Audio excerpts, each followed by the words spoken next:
Every story of redemption begins with a warning, a call to turn back before disaster strikes. Before Babylon's armies came, before the temple fell, God had sent his prophets. Elijah, calling fire from heaven; Elisha, miracles in famine and war; Isaiah, visions of the Messiah; Jeremiah, weeping over a stubborn nation. But the people would not listen. They chased idols, ignored warnings, and turned their backs on God. So the judgment came. Jerusalem was crushed. The temple burned. God's people were taken away to a foreign land. Despite repeated warnings, they hardened their hearts, believing nothing could harm them. But God's justice is as real as his love. Each ignored warning brought them closer to ruin. The nation's spiritual decay left it vulnerable, and the voices meant to save them were silenced by pride. The stage was set for a tragedy that would change their history forever. The day of reckoning came. Babylon conquered Jerusalem, destroyed the temple, and led the people into exile. In Babylon, despair and doubt filled the hearts of the exiles. Yet God spoke again. In Babylon, among the captives, two voices rose, who saw God's glory with his people even in a foreign land. Ezekiel, by the river Chebar, saw wheels within wheels, a throne of glory, and a valley of dry bones coming back to life. Daniel, taken as a teenager into the king's court, refused to eat the king's food, interpreted dreams of empires, saw beasts and visions of God's eternal kingdom. He faced the lion's den and survived.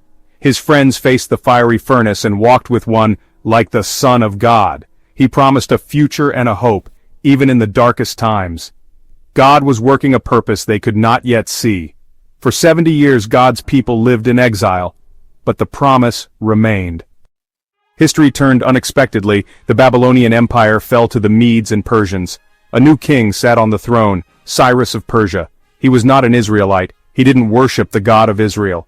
And yet, 150 years before his birth, the prophet Isaiah had written his name. Cyrus, my shepherd, will say of Jerusalem, let it be rebuilt. Isaiah 44:28. Cyrus not only allowed the exiles to return, but also supported the rebuilding of the temple. Led by Zerubbabel and Jeshua, a remnant journeyed back to Jerusalem, determined to restore worship. They found ruins, but hope stirred as they rebuilt the altar and laid the temple's foundation. But enemies rose up, work slowed, discouragement set in, years passed, the people built their own houses, while God's house stood in ruins. Yet their return marked a new beginning, proof of God's faithfulness. The promise of restoration was becoming reality. The rebuilding began with zeal, but soon stalled, due to opposition and discouragement. The people focused on their own homes, neglecting God's house. God sent Haggai to challenge their priorities book length. Only 2 chapters, the second shortest book in the Old Testament. He expounds, "Why live in comfort while my house lies in ruins?" Haggai's message awakened the leaders and people, amazingly the leaders, Zerubbabel the governor and Joshua the high priest, and the people listen. They start rebuilding the temple again. They repented and resumed the work. God encouraged them, "I am with you. My spirit remains among you." He promised that the new temple's glory would surpass the old, not because of its size, but because of his presence. Their renewed devotion turned the tide, and the temple rose from the rubble.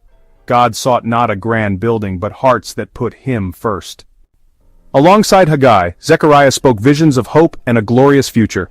Zechariah has 8 visions in one night. 1. Horsemen among myrtle trees. God is watching over the nations. 2. 4 horns and craftsmen. God will defeat Israel's enemies. 3. Measuring line. Jerusalem will be rebuilt and full of people. 4. Joshua the high priest cleansed. God removes sin and restores leadership. 5. Golden lampstand and olive trees. God's spirit will empower Zerubbabel to finish the temple, not by might nor by power but by my spirit. 6. Flying scroll. Sin will be removed from the land. 7. Woman in a basket. Wickedness will be taken away. 8. 4 chariots. God's spirit is going out to all the earth. 9. Encouraging the builders, Zechariah 7:8. He promises that God will bless the land again and Jerusalem will be called the city of truth. His prophecies lifted the people's eyes beyond their struggles, reminding them their work was part of God's greater plan. Zechariah declared, "Not by might nor by power but by my spirit." He foretold a day when all nations would seek God in Jerusalem and a humble king would bring salvation. Together they helped complete the rebuilding of the temple in just 4 years, Ezra 6:14-15. With the encouragement of Haggai and Zechariah, the people finished the temple in just 4 years. It wasn't as grand as Solomon's, But God had promised, the glory of this present house will be greater than the former.